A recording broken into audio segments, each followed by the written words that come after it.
Hey, what's up out there, everybody? I hope everything is fantastic in your worlds today. This is Volume 4 of my Forgotten 80s Movies Worth Not Forgetting series. If you've missed any of the prior volumes, they will be linked in this video for you guys to check out later. Today, I have another 10 strong movies, a variety of comedy, some suspense, a little romance, a couple of sports movies, and more. So let's get into it.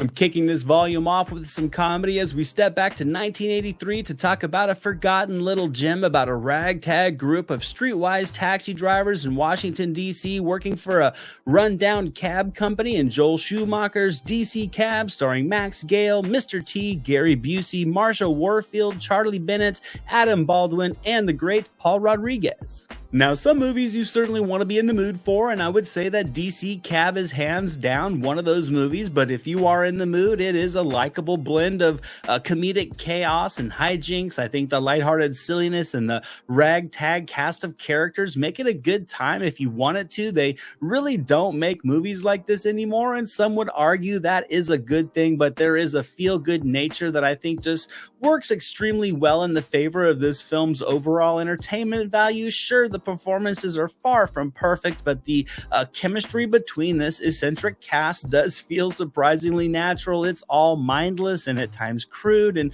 frequently juvenile, but that's the point. And as this plot gets into motion and the humorous antics ramp up, the fun does as well, as DC Cab delivers what I think is peak early 80s nostalgia with its style, its persona, and its music, and its relentlessly absurd energy.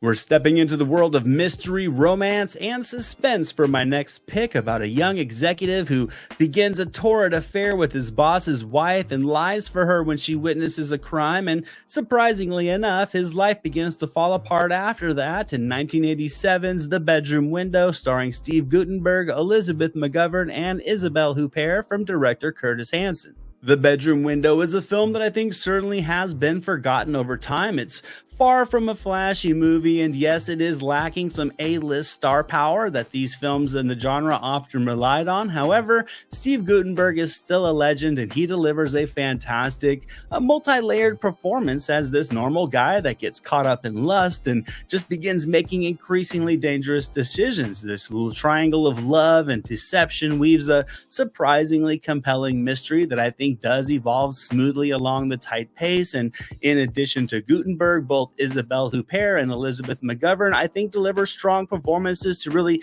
breathe life into their characters. So there is a likable core group of characters at the center of this thing. The plot, I think, has a smooth progression. It's layered just enough to engage your imagination. And despite some of the familiarities in these plot beats, I think the moody and foreboding atmosphere that The Bedroom Window delivers makes it a competently crafted mystery thriller that can easily keep you on edge.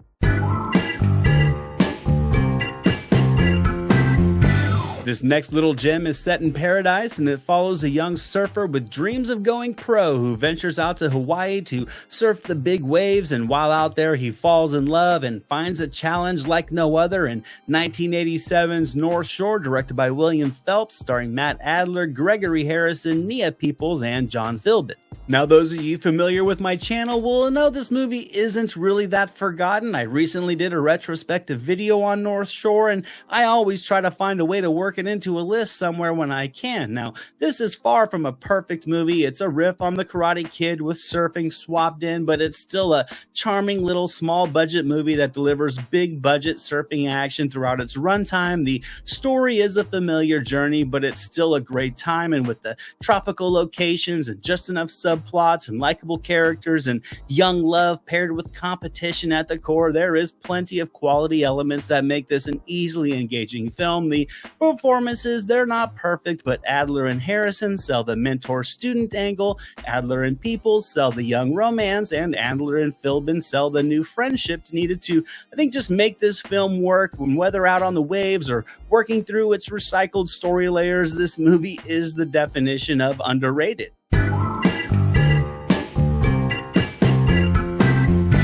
We're jumping back a year and switching from surfing to skateboarding for this next little indie movie about a young man who travels out to Los Angeles for the summer to compete in the high-stakes LA Massacre, and while out there, he crosses a rival gang and finds summer love in 1986's Thrashin, starring Josh Brolin, Pamela Gidley, and Robert Ressler from director David Winters. Now, this is a movie that runs very parallel to North Shore as a sports movie that features big bad competition and endearing summer love. Here, Brolin is able to carry the pace of this routine story progression, and despite the flawed performances and the cheesy melodrama, I think Thrashin is able to thrive on its just punk-infused musical scoring and killer skateboarding action. Professional skaters were brought in as extras, and it really gives this movie more than enough visually appealing action to lock you in. Plus, the young summer romance at the core is delightfully cheesy but still plenty sincere. Robert Ressler comes in to give the movie a great bad guy as the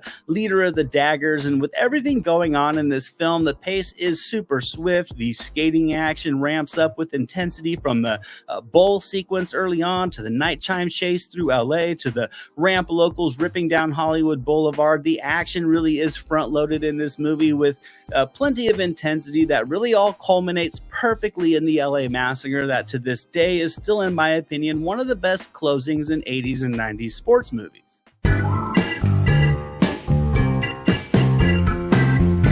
Coming up next is a humorous little comedy about a stockbroker who was on the run from the mob, so to lay low and in true 80s cinema fashion, he enrolls as a student in high school, which naturally brings about problems of its own. And Hiding Out, also from 1987, directed by Bob Giraldi, starring John Cryer, Keith Coogan, and Annabeth Gish. Hiding Out is certainly a product of its time in Hollywood during the late 80s, where the subgenre of the generation squeeze would take flame with films like Big and Like Father, Like Son, where adult and teenage or adolescent themes would collide. And John Cryer posing as a high school student so he won't get killed by the mob is another example of how this short-lived subgenre could really deliver effective laughs when done right. And this movie has more than enough charm. Now, Hiding Out, it isn't a hilarious film, I would say, and outside of its focal premise, it's not overly unique, yet it just works through the cliches with a skilled touch, and while it's going through the teen high school dramedy motions, this film can be an enjoyable ride of nostalgia fueled by plenty of vibrant 80s music and surface level emotional storytelling. I think John Cryer is solid in the role. He doesn't really steal the show, but he has more than enough comical moments. He looks youngish, and I think he's easily able to scale down to the high school juvenility to sell the plot just enough to have fun with, and with supporting performances from Keith Coogan and Annabeth Gish and endless silliness, Hideout is a charming relic of cinema's past.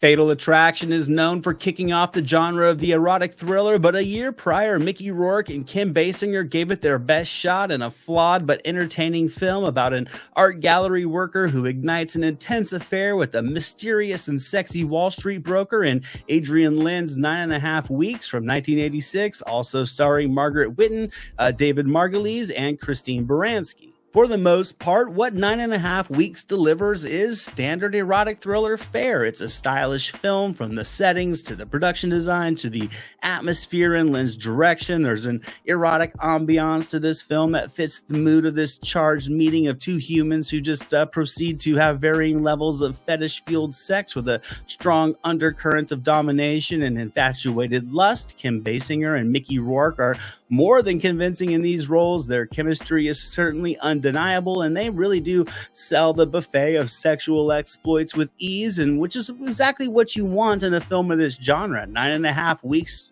just never really reached the same level of global attention as films such as Fatal Attraction or Basic Instinct, but this plot fueled by desire is able to explore its characters more than enough to pair with all the steamy sex scenes to make this film one of the, in my opinion, all-time great erotic thrillers that has a dynamic duo in the lead.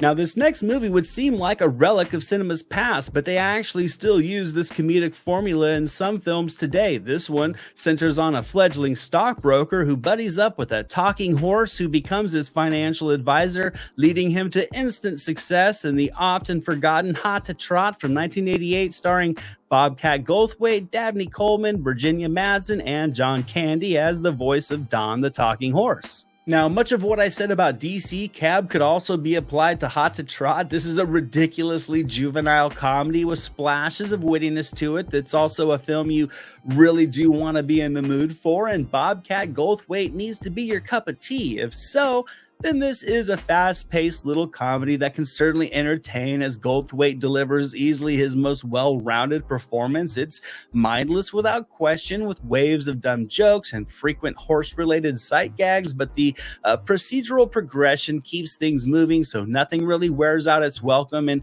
sometimes a movie like this is perfect for just escaping the seriousness of life. The plot has just enough substance to connect the comedy together, and the supporting cast is really able to come in and assist in carrying the runtime along with Goldthwait. Dabney Coleman's humor is in this movie. He knows exactly what this film is supposed to be, as does Virginia Madsen, and John Candy as the voice of the talking horse, who easily steals the show while still being able to carry a capable chemistry with Goldthwait to, in my opinion, make this movie a lighthearted ride of brainless humor that still holds up all these years later.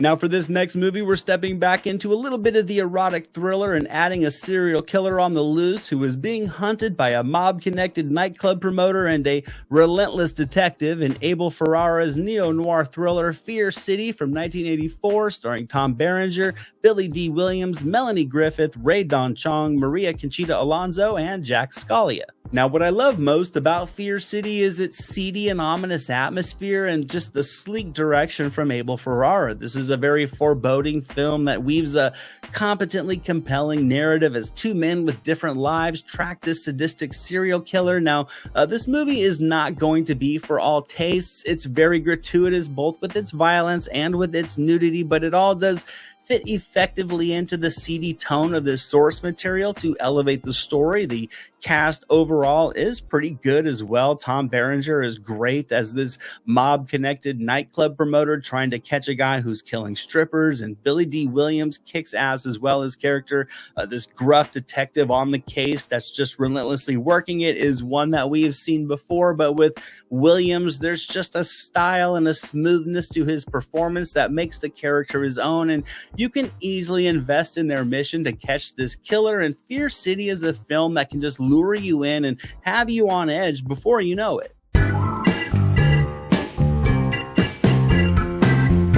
Next up, I have a forgotten little gem that was sort of a spin on Bonnie and Clyde, as it follows a young couple in love who set out on a cross-country road trip that turns into a bank robbing spree, but not to steal money. Instead, they destroy bank records in order to aid farmers. In 1986's Wisdom, directed by, written by, and starring Emilio Estevez, as well as Demi Moore and Tom Skerritt. Now, this movie was the directorial debut of Emilio Estevez, and overall the film was crushed pretty hard by critics who had major issues with the story layering, its ending, the character depth, the progression. They just didn't like it. But I do think the film has aged relatively well over time, and I think Wisdom is still an entertaining experience. I can admit the character depth and their growth is lacking, and the closing is a bit anticlimactic, but I can appreciate Estevez for trying to do something different inside the couple on the run film. Plus, Estevez and Moore bring plenty of their own chemistry to these roles. They were an actual couple at the time, and the connection between them, I think, is just perfect for the needs of this story. The pacing, it does have some issues, but long stretches are more than intriguing enough to capture your imagination and have you invested in the mission of these two young characters. And had the finale been a bit more creative and not considered such a letdown, I think this movie would be more well regarded.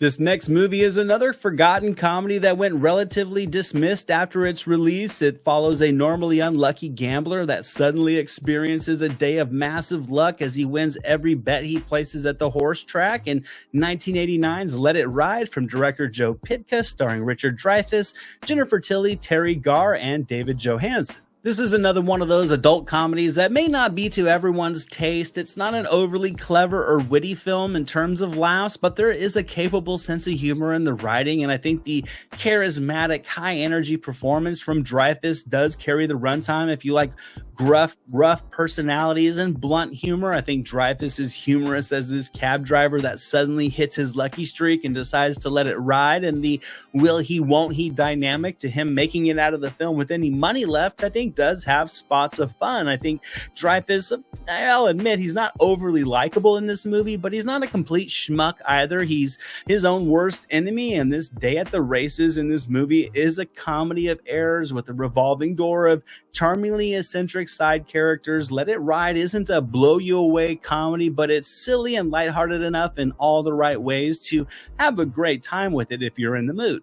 And that's it for today, guys. This wraps up volume 4 of my Forgotten 80s Movies Worth Not Forgetting series. 10 more fun movies with varying levels of quality that can all still entertain when the mood is right. Let me know if you've seen these movies, what you do think of them. Thank you so much for watching. As always, I greatly appreciate it. I hope you guys are enjoying this series. I hope you guys enjoyed this volume. I hope to see you guys all back for the next one coming soon. And until then, movies never say die. This is Jack Burton in the Pork Chop Express, and I'm talking to whoever's listening out there. Survive a war, you gotta become war. I suppose we have to register you as a lethal weapon. You trying to say Jesus Christ can't hit a curveball?